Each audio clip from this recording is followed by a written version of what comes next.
Good evening, Hyper Spinners. Today we're going to be talking about part 4 to the RGB installation, so get ready.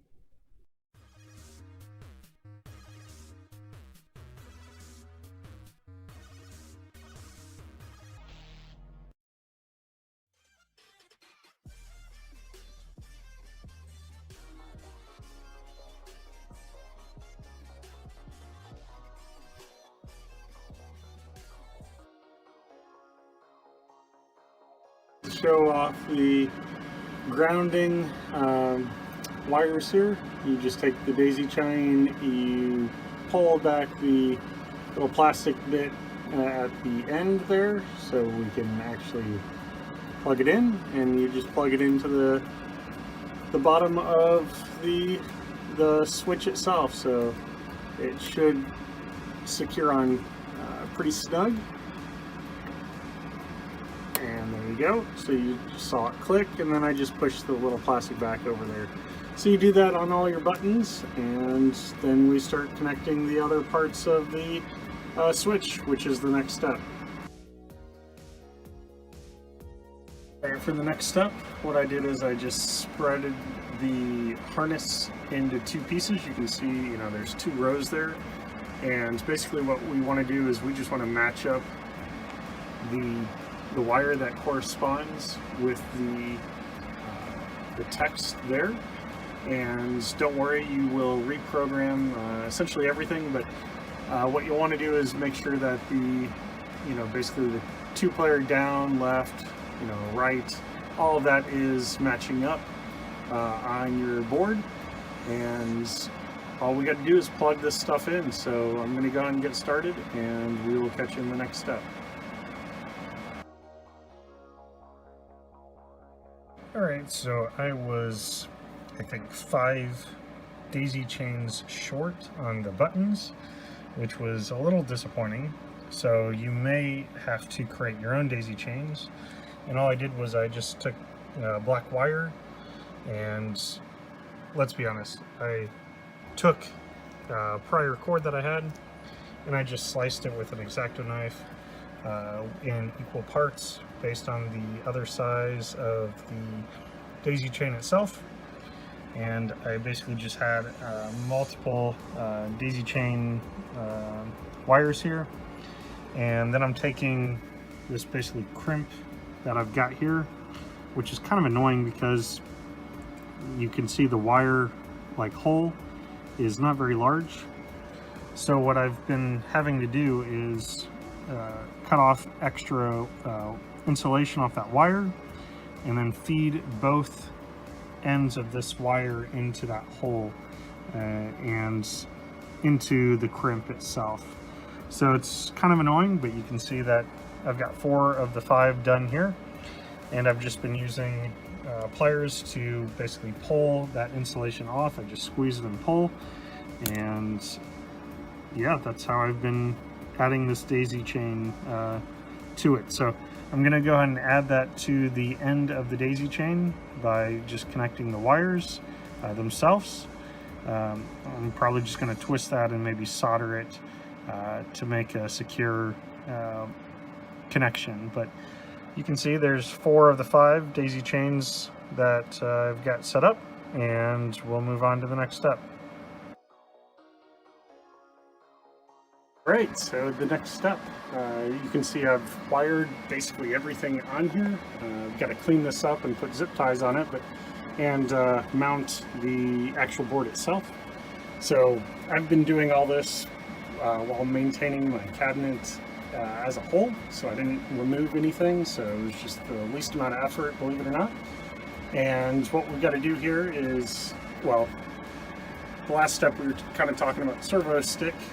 Basically, you're just taking the wires from the Servostik, those red and black wires that are attached to each Servostik, and you're just slipping them in the notches there. The positive is red and the negative is black. And what you do is just take a little screwdriver and screw those little screws in to tighten it, and that secures the Servostik controls. And you just plug in the USB, which is here, and into your PC. in terms of the wiring of this board here, basically you're looking at the words that are on the ribbon itself there, and you're matching up the wire that is connected to that. But at the end of the day, you can match any of these wires to any of these slots and just reprogram them using the Ultimarc application that maps the coin button, or just the keys in general. So this little doohickey just goes on the switch, which is right here. The switch that's in the middle is where your wire is going to go, and then your black attachment that's on the bottom is your ground. So that's where your daisy chain goes. The daisy chain always goes on the bottom. So you can see on all the buttons, the black daisy chain is on the bottom. And the wires from that harness that we were looking at just a second ago are always in the middle prong there. So that is all you got to do. It just takes a lot of time. And I'm going to plug in this last one, and that is all she wrote. So I just, you push that little film up and you just attach it. I don't know if this is going to look good or not, but let's see. Here you go. You can kind of see it. I'm kind of going in blind here. Just slips right on there, and you push it in until it clicks there. So there you go, it's clicked in there, and then you just take that little plastic sheath and you push it right up on there. So let's see what wire we're looking at here. So there you go, and you just push it right up there, and there you go. So that's wiring a button there. So I'm going to go ahead and pause the video for the next step, which is going to be zip tying and bouncing this sucker. So really cleaning this up, and this thing is good to go, and we'll start talking about the programming of the buttons themselves. One more thing before we finish things up. The Ultimarc board only has 32 harnesses, these little cords. So I've got 34. So what I had to do is I took one of these Crimp things that Ultimarc also sells, and I just fed just a piece of wire through that, and I just connected, just like what we were just talking about. You need that middle prong to be filled in with something, some sort of wire. So I just took one of these crimps, I just fed the little wire through the little hole, and then fed it through one of those notches, and that's really it. I crimped it a little bit just with some needle nose pliers, and that's it. So since there are 2 extras here, what I'm going to do is I'm just going to put that on the 3 player, one of these. It doesn't really matter what pin you put it on, and I'm just going to use one of those black Doyle things and stick it on there to secure it, and that will be it. So now we will start looking at zip tying and mounting this board. The last step is mounting the I/O board, and I've got these little feet, and what we do is we're essentially taking the wood screw, which is the little point, and we're putting that here, and the floor, the carpet here would be the actual wood. That's what you're screwing in there, and you are connecting the I/O board with the little foot here. So the I/O board is going to sit right on top of that, and then we're going to put the little flat screw in there, and that's how it's going to set. So the I/O board's not going to be touching the wood, it's just going to be kind of floating in the air. So that's how you install these things, and I'm going to put one on each corner of the I/O board. You can see I've already got one on there, and that is the final step. once I've installed that, I'm just going to attach it to the panel there itself, and then I'm going to zip tie everything just so it looks nice and tidy. But that I'm not going to actually do a tutorial on. It's just going to be the final product. So I'm going to go ahead and start doing that, and I'll let you take a look. There's the board there. Here's the feet holding that thing up, and then the Servostik board as well, which is kind of behind those wires. There you go.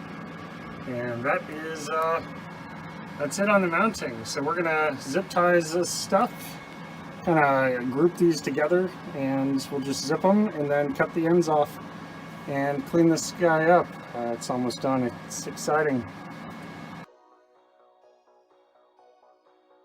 Alright, something I wanted to do was the zippy switches that came with the Arcade Paradise default buttons for the RGBs. The zippy switches are basically these. Let's get this. These little things here. You can see just by hearing it. It doesn't sound like it makes a real difference, but I think the switches themselves really need to be upgraded to the cherries, which are these guys here. They look basically identical, but they're just a better switch. You can kind of hear it. I know it doesn't really make a difference here, but yeah, I think you'll hear it in the buttons here in a second. Here is the cherry switch, and again the zippy switch, cherry. So you'll hear it in just a second. Let me put the zippy down here. The zippy switch, the default switch, is this button here, and the cherry is here. You're going to hear a distinct difference here, so let's go ahead and do that test on the sound here.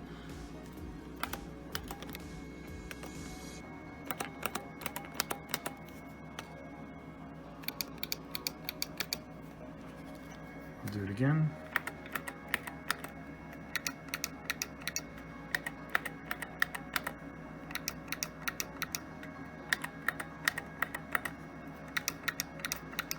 So the cherry is the one off to the right. I seem to prefer that sound. It just sounds more, I don't know, like a real button. Like that was driving me nuts. You can kind of hear the squeaky sound. It just kind of sounds cheap to me.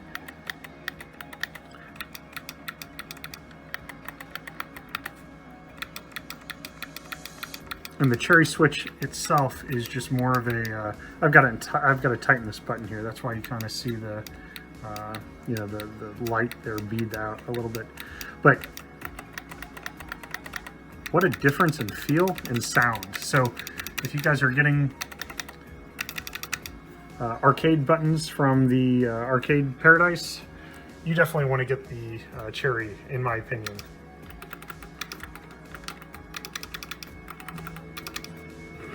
So that's it, but I'm going to switch out all these switches now for these cherries just so they sound well. So I'm going to go and pause the video and go ahead and do that, and we will finish this tutorial off.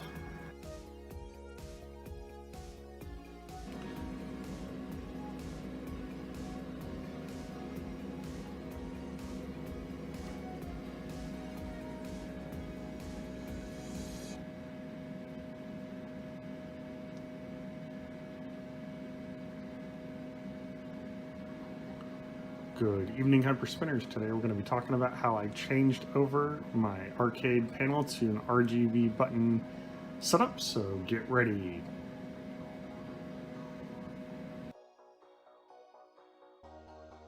Alright, so the final step was zip tying. So you can see I've zip tied a lot of things, and there is the panel itself. It looks a little cleaner than what the first phase was, but here's the other side here. So now the RGB wires basically mount with a ton of wiring space, so you can see, like, maybe I could tighten the wire, like bundles that I made there, but for what it's worth, like,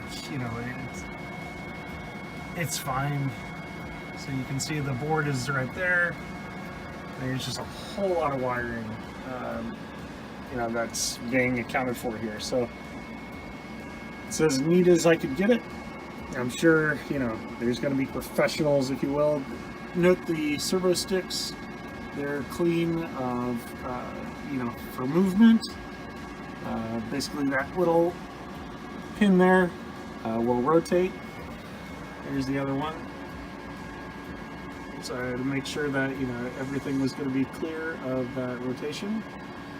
But yeah, there she is. So that is done, and it turns out nicely. So I'll do a quick tutorial next on actually programming the buttons themselves. So when you press on any of these buttons, it does something. And yeah, it looks like the demo mode has stopped here, which is fine. That's just, you know, the out of box, you know, setup for the Ultimate I/O. So I'm going to go ahead and pause the video. I'll take a look at the buttons individually, and we will finish this guy off. All right, so here are the buttons themselves. You can see, here, let's see if the light is decent here. So it's going to be hard to kind of pinpoint the actual realness of what it looks like versus what's actually here, but there's the buttons. Go across.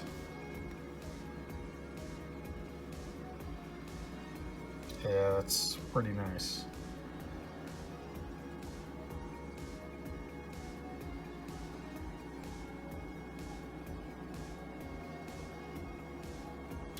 So if you see white color, then you know that everything is set up correctly. And you know, if you were to see purple or something, then that is when you know that one of your connections are a little loosey-goosey. So just kind of keep that in mind. You want to see green, blue, red, and white when the demo mode just happens when you turn it on. And a couple things that I realized now that I'm done with the project. So the demo mode will stop if you push any of the buttons, or when you start it up and, you know, you push the keyboard or something, basically that demo mode stops. So to basically reactivate demo mode, I just unplug the USB that goes into the I/O board and then reconnect it. And that will re-trigger the demo mode. Other things that I wish I you know, knew now that I do now is, you know, probably mount. So I ended up not removing the panel itself from, you know, the cabinet. I did everything you know, together here, and I'd probably mount the board first and then do the wiring. Because ultimately I just rewired everything to, you know, zip tie things a little cleaner like you just saw. But for what it's worth, it's still a hot mess because there's just a ton of wires. You know, each one of these buttons have 4 wires just for the RGB, let alone, you know, the harness themselves to connect on the I/O board. So other food for thoughts, things I would have done differently. You know, I don't know. You can kind of see it with some of these angles here. I mean, that looks pretty clean here, but you can kind of see just around that border there. And I'm not sure I can get around that. Sometimes it's not 100% perfect, but I mean, it, you know, if you're at any distance, you know, you don't really see it, but you can kind of see that the edge is just slightly not clean, and I couldn't really find a way to fix that. Maybe if I use sandpaper or something, but that's literally the you know, the artwork, you know, around the circle. So just kind of keep that in mind. Oh, and lastly, I would really recommend the cherry switches. So I've done a quick test on the sounds in a previous step, but man, you can tell quite a difference.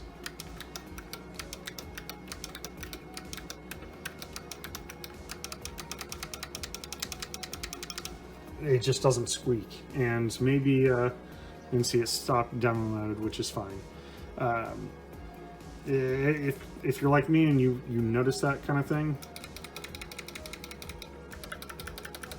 definitely get the cherry switches, because the zippy switches were squeaking like no one's business. But I do thank Paradise Arcade, you know, for everything that they've done. They shipped out these other zippies, or sorry, the switches to replace the zippies, you know, with basically no additional return.